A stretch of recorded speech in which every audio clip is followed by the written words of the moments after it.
Have you ever watched a story unfold where unbreakable loyalty slowly eroded, leading to a stunning turn of events?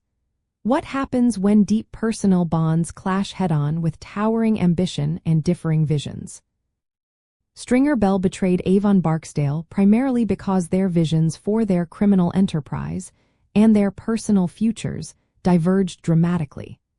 Stringer sought to legitimize their operations and build a stable, corporate-style business, while Avon remained steadfastly loyal to the brutal, traditional street game.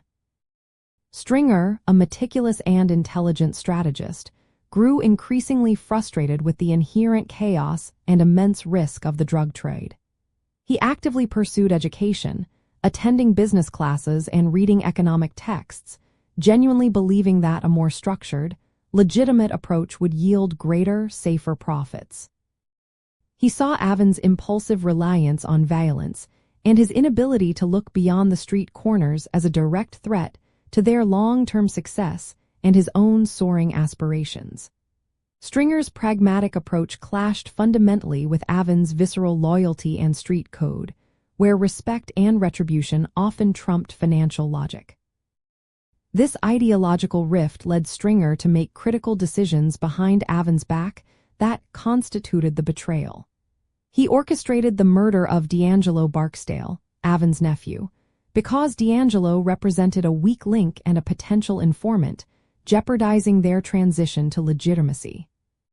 Furthermore, Stringer secretly negotiated with rival drug kingpin Marlo Stanfield to divide territories, an act that directly undermined Avon's ongoing street war and his fierce desire to dominate all West Baltimore.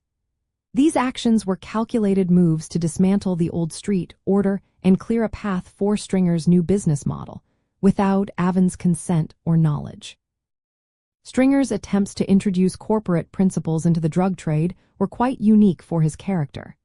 He tried to implement a New Day co-op, a scheme where rival drug crews would collectively manage territories and fix prices, essentially creating a cartel-like structure to stabilize the market and reduce violence.